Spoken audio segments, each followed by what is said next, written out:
మనము ముందు ఎపిసోడ్లో ఊబకాయం గురించి మాట్లాడుకున్నాము. అదేవిధంగా పిల్లలలో ఊబకాయం గురించి ఇప్పుడు తెలుసుకుందాము. బొద్దుగా ఉండే పిల్లలు అందరూ ఇష్టపడతారు. ఊబకాయం ఉన్న పిల్లలు ఎవరిని ఆకర్షించరు.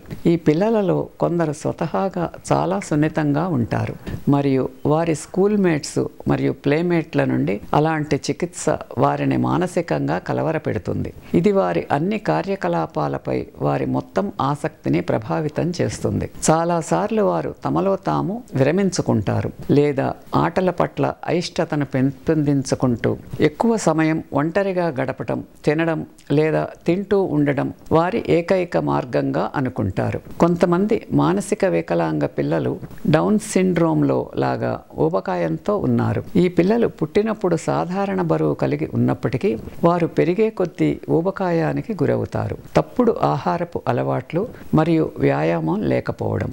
అటువంటి పిల్లలకు ఆహారం ఇవ్వడం చాలా అలసటతో మరియు సమయం తీసుకునే పని. ఎందుకంటే వారి కండరాల సమన్వయం లేకపోవడం మరియు వారి అవయవాల చాలా నెమ్మదిగా కదలికలు, అలాగే మింగటానికి ముందు ఆహారాన్ని పూర్తిగా నమలకపోవడం వారికి ఎక్కువగా మెత్తని ఆహారాన్ని తినిపిస్తారు. ఇది వాటిని పూర్తిగా నమలడం అవసరం లేకుండా చేస్తుంది.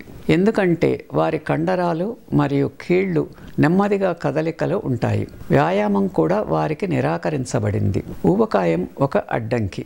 ఊబకాయం ఉన్న వ్యక్తులను మాంసపర్వతాలు లేదా రోడ్డు రోలర్లుగా సూచిస్తారు. వారు తరచుగా ఎగతాళి చేయబడతారు మరియు అవమానించబడతారు. అయితే స్థూలకాయులకు మంచి ఆరోగ్యం ఉండదని తెలిసిన వారు అలాంటి వ్యక్తుల పట్ల జాలిపడండి. ఒక చిన్న గ్రామంలో జరిగిన ఒక యథార్థ సంఘటన. స్థూలకాయం ఒక తల్లి తన బిడ్డను వేగంగా ట్రక్కు కింద నలిగిపోకుండా ఎలా నిరోధించిందో వివరిస్తుంది. హైవేకి వెళ్లే రహదారికి సమీపంలో పిల్లవాడు ఆడుకుంటుండగా ఎదురుగా వస్తున్న ఇతర ట్రాఫిక్ను నివారించే ప్రయత్నంలో వేగంగా వస్తున్న ట్రక్కును నేరుగా చిన్నారి వైపుకు వెళ్లడాన్ని తల్లి గమనించింది. పిల్లవాడు నలిగిపోతాడేమోనని భయపడిన ఆమె బిడ్డను రక్షించడానికి పరిగెత్తింది. కానీ ఆమె భారీ శరీరం ఆమె ప్రతిచర్యలు మరియు కదలికలను మందగించింది. ఆలస్యమయ్యేసరికి ఆమె బిడ్డను చేరుకుంది. క్రిక్కిరిసిన బస్సులో బలిసి ఉన్న వ్యక్తి ఎక్కి ఊపిరి పీల్చుకుంటూ జనం గుండా వెళుతూ ఇతర ప్రయాణికులకు చెప్పలేనంత అసౌకర్యాన్ని కలిగించటం సాధారణ దృశ్యం. కొంతమందికి రోజుకు 2 చతురస్రాకారపు భోజనం కూడా దొరకని దేశంలో పేదరికం గురించి వ్యాఖ్యానించటానికి కొందరు ధైర్యంగా ఉంటారు. అయితే కొందరు తమను తాము పగిలిపోయేలా తింటారు. మరికొందరు కండక్టర్కు అయాచిత సలహాలు ఇస్తూ బలిష్టమైన వ్యక్తిని అతని బల్క్ను దృష్టిలో ఉంచుకుని 2 వ్యక్తులకు వసూలు చేస్తారు.